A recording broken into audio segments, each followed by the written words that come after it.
How much time does it take to like really see good progress in jiu-jitsu? We talking about like 3 times a week or? Consistency is the most important thing. So at least as long as you're going, if you can only make it 3 times a week, that's what your life allows you.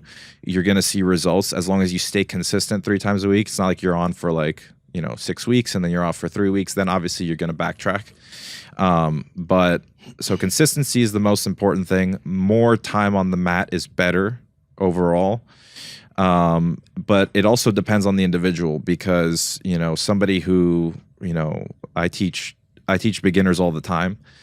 And so I get beginners that, have been training for 3 months, but the kid's 16 years old and he's played sports all his life. This kid gets good fast. Yeah. Whereas, I have, a 38-year-old dad who, sits all day on a 9 to 5 and he only gets to train 4 days a week. Even if the 16-year-old also trains 4 days a week, you're going to tend to see, for the most part, that the progression's a little faster. The younger that they are, they tend to respond quicker to movements, and I tend to relate that to one, like how active they are and how active the 30 they've been their whole life, but also how many movements have you actually learned in your 16 years of life as opposed to your 38 years of life, and how much of that movement have you accommodated your body to? Has it your body just used to doing? Mm-hmm.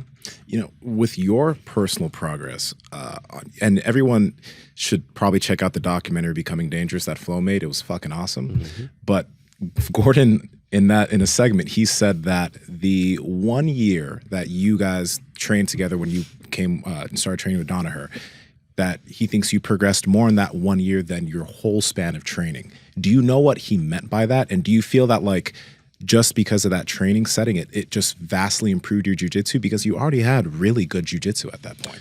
Yeah, I've been training jiu-jitsu a long time. I think there's a couple of factors to that. There's one is that I was fully immersed in no-gi, whereas up until that point, I would say 80 to 90% of what I did was gi. So like when I started training jiu-jitsu, we only had one no-gi class a week in my academy. Gotcha. And the rest of the other days I was only training in the gi. And then in the last couple of years I've been trying to focus more on no-gi, competing more. More so when I was a black belt, I started to transition a little more to no-gi. Mm-hmm. How many years do you think that's been? So I've been a black belt for 2.5, 3 years, I think. Okay. I can't remember exactly when I feel like that should be like a date that I remember, but yeah, but so I feel like, the last couple of years, I think it might have been just because like the way that the sport was progressing, there was a lot more of this seemed like no-gi was just trending a lot more, and it just seemed like there was more opportunities in that area. And for whatever reason, even when I was training mostly gi, I would seemingly do a little bit better in no-gi tournaments. I don't know if I just put less pressure on myself. I was, training it less. So I was like, whatever, let's just see what happens. Mm-hmm. But for whatever reason, like even as a brown and early black belt, I like medaled or performed better at no-gi tournaments. And then once, there was like this big like uproar in no-gi, and ADCC was starting to get a lot of hype behind it. I put in my mind that I was going to do the trials, and that was what I was going to focus on. Yeah. And so at that time, I was training by myself. I was teaching in Massachusetts at Bernardo Faria School. Mm-hmm. And so what I would do was I would teach in the evenings, and I would get a small group of my students, and we would go upstairs. There was like an upstairs mat area, and I would take like 7 or 8 guys, and I would teach them, and then I would grapple with them. And that was like my training camp for, however many months prior to the trials. And then 3 weeks before the trials is when I finally actually like moved to Austin.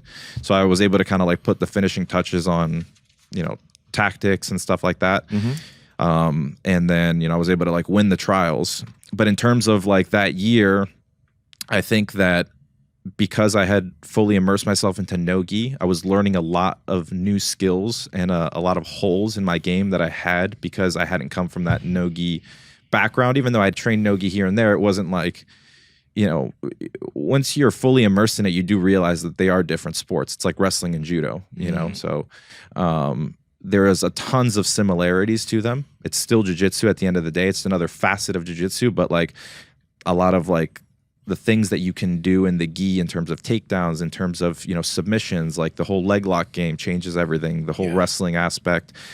There's submissions that you just can't do in no gi that you can do in gi. So you have to specialize in certain, you know, moves, things like that.